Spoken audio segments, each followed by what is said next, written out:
Hi అండి. అందరికీ నమస్కారం. Welcome to my channel. ఈ వీడియోలో ఏపీ ప్రభుత్వ పెన్షనర్స్ అందరికీ ఆగస్టు నెల పే స్లిప్‌లో అతి ముఖ్యమైన సమాచారం అయితే రావడం జరిగింది.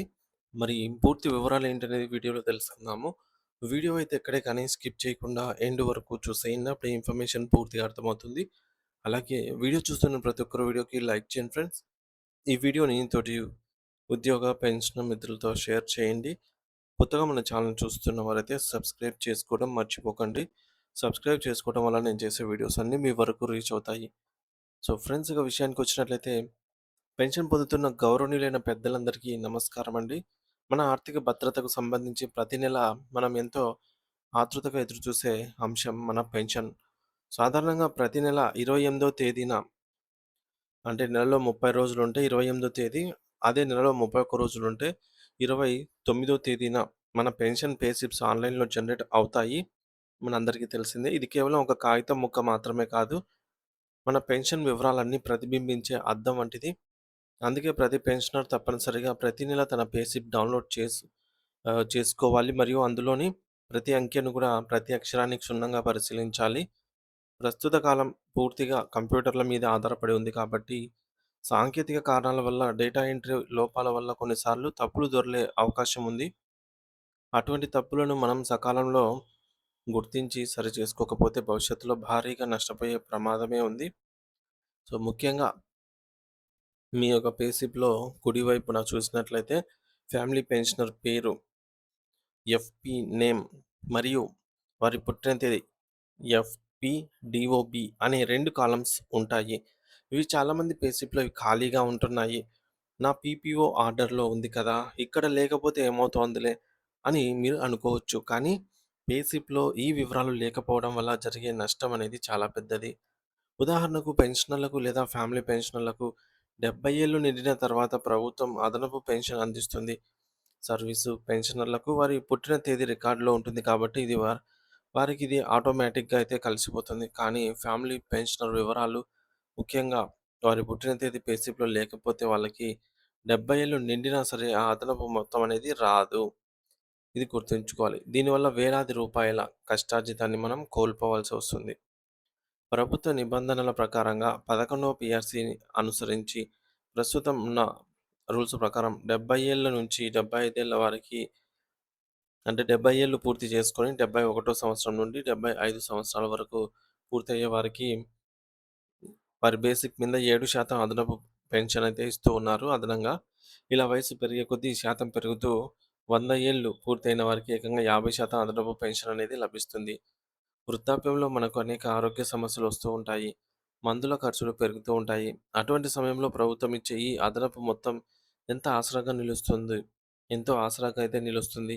కాబట్టి మీ పే స్లిప్‌లో మీ భాగస్వామి అంటే స్పౌస్ వివరాలు లేకపోతే వెంటనే మీరు ఇప్పుడే అప్రమత్తం కావాల్సి ఉంది. కొంతమంది సబ్ ట్రెజరీ అధికారుల దగ్గరికి వెళ్తే, ఇప్పుడు అవసరం లేదులే, ఫ్యామిలీ పెన్షన్ వచ్చేటప్పుడు చూసుకోవచ్చులే అని బాధ్యతారహితంగా సమాధానం కూడా చెప్పవచ్చు. కానీ అప్పటి వరకు వేచి చూడడం అసలు మంచిది కాదండి మనకి. ఆ సమయంలోనే మీ వారసులు లేదా వృద్ధులైనటువంటి మీ భాగస్వామి ఆఫీస్‌లో చుట్టూ తిరగడం చాలా కష్టమవుతుంది. సో, అప్పటికప్పుడు చేసుకోవడం ఇబ్బంది అవుతుందనమాట. కాబట్టి ఇప్పుడే ఈ వివరాలను ఎంటర్ చేయించడం ఉత్తమము. మీ పే స్లిప్‌లో స్పౌస్ వివరాలు చేర్చడానికి మీరు కొన్ని ముఖ్యమైన పత్రాలను సిద్ధం చేసుకోవాల్సి ఉంటుందండి. సో, మొదటిది మీ పీపీఓ ఆర్డర్ కాపీ. రెండవది మీ భాగస్వామి యొక్క ఆధార్ కార్డ్. మూడవది వారి పాన్ కార్డు. ఈ పత్రాలన్నిటిని కూడా స్పష్టంగా స్కాన్ చేసి ఒక్కో ఫైల్‌ని 1 ఎంబీ కంటే తక్కువ సైజులో ఉండేలా చూసుకోవాలి. మీరు మీ యొక్క సెల్ ఫోన్ వాడుతూ ఉంటే వాటిలో డ్రైవ్‌లో దాచుకోండి. అంటే గూగుల్ డ్రైవ్ లేదా ఈ విధంగా. కంప్యూటర్ అయితే డెస్క్‌టాప్ మీద సిద్ధంగా ఉంచుకోండి. ఇవన్నీ సిద్ధమయ్యాక మనం ఆంధ్రప్రదేశ్ ప్రభుత్వ అధికారిక వెబ్‌సైట్ అయినటువంటి సీఎఫ్ఎంఎస్ పోర్టల్ ఆన్‌లైన్‌లో మనము ఫిర్యాదు నమోదు చేయాల్సి ఉంటుంది. దీనివల్ల మన సమస్య నేరుగా ఉన్నతాధికారుల దృష్టికైతే వెళ్తుంది. ముందుగా మీ మొబైల్ లేదా కంప్యూటర్‌లో గూగుల్ క్రోమ్ ఓపెన్ చేసి cfms.ap.gov.in అనే వెబ్‌సైట్‌ని అయితే ఓపెన్ చేయండి. వెబ్‌సైట్ ఓపెన్ కాగానే ఆంధ్రప్రదేశ్ ప్రభుత్వం లోగో, ముఖ్యమంత్రి గారి ముఖ చిత్రం కనిపిస్తాయి. అక్కడ పైన వచ్చే పాపప్ మెసేజ్‌ను క్లోజ్ చేసి కుడివైపున మీరు హెల్ప్ డెస్క్ అని అయితే ఆప్షన్ ఉంటుంది. కనుగొనండి. సో, మరి ఈ కుడివైపున ఉండేటటువంటి హెల్ప్ డెస్క్ నంబర్ ఏదైతే ఉంటుందో దానిపైన మీరు క్లిక్ చేయండి. ఇక్కడ ఒక గమనికండి. ఇంపార్టెంట్ పాయింట్ ఏంటంటే, కొన్నిసార్లు పేజీ ఆటోమేటిక్‌గా తెలుగులోకి మారిపోతుంది. కానీ అప్పుడు ఆప్షన్‌లు సరిగ్గా అర్థం కాకపోవచ్చు కాబట్టి పైనుండే ఆప్షన్ ద్వారా మీరు ఇంగ్లీష్ భాష కావాలంటే మార్చుకోగలరు. ఆ తర్వాత మీరు లాగిన్ కావాల్సి ఉంటుంది మీ యొక్క వ్యక్తిగత వివరాలతో. మీకు ఇప్పటికే అకౌంట్ ఉంటే మీ సేఫ్ ఐడీ మరియు పాస్వర్డ్ ఉపయోగించి మీరు లాగిన్ అవ్వండి. ఒకవేళ అకౌంట్ లేకపోతే కొత్తగా అకౌంట్ క్రియేట్ చేసుకోవాలి. సో, స్ మొత్తానికైతే అకౌంట్ సిద్ధం చేసుకొని లాగిన్ అవ్వాలి. లాగిన్ అయిన తర్వాత అక్కడ ఉన్న అనేక ఐకాన్స్‌లో పెన్షనర్ రీవాలిడేట్ ఇష్యూస్ అనే మరొక ఆప్షన్ అయితే ఎంచుకోవాల్సి ఉంటుందండి. ఆ తర్వాత మీరు ఈఎస్ఎస్ పెన్షన్‌లో సబ్మిట్ రిక్వెస్ట్ అనేటటువంటి ఆప్షన్ మీద క్లిక్ చేయాల్సి ఉంటుంది. ఇక్కడ మీరు మీ జిల్లాను, మీ డీడీఓ కోడ్‌ను ఎంచుకోవాలి.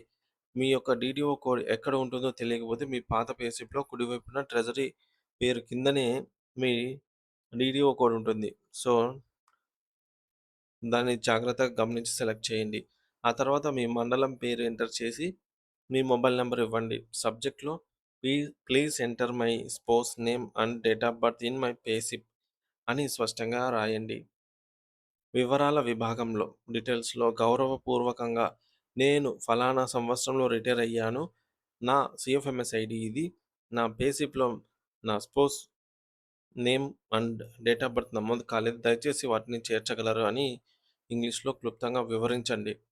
ఆ తర్వాత మీరు సిద్ధం చేసుకున్న పీపీఓ కాపీ, ఆధార్, అలాగే పాన్ ఏదైతే స్కాన్ చేసి 1 ఎంబీ కంటే తక్కువ సైజులో ఉన్నాయో, మరి ప్రస్తుతం మీకు తప్పుగా ఉన్న పేస్లిప్ రిఫరెన్స్ కోసం వీటన్నిటిని గూడా ఫైల్ సైజులో ఆహ్, అటాచ్ చేయాల్సి ఉంటుంది ప్రూఫ్స్ కింద. అన్నీ సరిగ్గా ఉన్నాయని సరిచూసుకున్న తర్వాత సబ్మిట్ బటన్ నొక్కండి. అప్పుడు మీకొక సర్వీస్ రిక్వెస్ట్ నంబర్ అంటే మీరు ఈ రిక్వెస్ట్‌కి గాను ఒక నంబర్ అనేది జనరేట్ అయ్యి మీ మొబైల్‌కు ఎస్ఎంఎస్ రూపంలో వస్తుంది. సో, దీన్ని కంప్యూటర్‌లో జేసినా, మనము ఫోన్‌లో జేసినా అక్కడే మనకి కనిపిస్తుంది. సో, దాన్ని స్క్రీన్‌షాట్ తీసుకొని భద్రపరచుకోండి. ఇది తదుపరి మీ సర్వీస్ అంటే మీరు ఏదైతే కంప్లెయింట్ చేశారో దానికి సంబంధించి ట్రాకింగ్ చేసుకోవచ్చనమాట. ఎంతవరకు వచ్చిందనేది. ఇది ఒక సాక్ష్యం వంటిదనుకోవచ్చు. సాధారణంగా మీరు ఫిర్యాదు చేసిన 1 లేదా 2 రోజుల తర్వాత మీ రిక్వెస్ట్ మీ సంబంధిత ఎస్‌టిఓ లాగిన్‌లోకి వెళ్తుంది. గతంలో ఇవి మంగళగిరి ఆఫీస్‌లో జరిగేవి. కానీ ఇప్పుడు ఆ అధికారులను స్థానిక అధికారాన్ని గూడా స్థానిక ఎస్‌టిఓలకే ఇచ్చారు కాబట్టి మీరు ఎస్ఆర్‌టి నంబర్ పట్టుకొని మీ ట్రెజరీ ఆఫీస్‌కి వెళ్లి, "సార్ నేను ఆన్‌లైన్‌లో కంప్లెయింట్ ఇచ్చాను. దయచేసి వెరిఫై చేసి నా వివరాలు అప్డేట్ చేయండి" అని అడగండి. చాలామంది అధికారులు సానుకూలంగా స్పందించి వెంటనే పూర్తి చేస్తారు. ఇలా చేయటం వల్ల మీ కుటుంబానికి భవిష్యత్తులో రావాల్సిన ప్రతి పైసా క్షేమంగా అందుతుంది. మీ తదనంతరం మీ భాగస్వామి ఆర్థిక ఇబ్బందులు పడకుండా మీరు ఇచ్చే గొప్ప కానుక ఇదే అవుతుంది.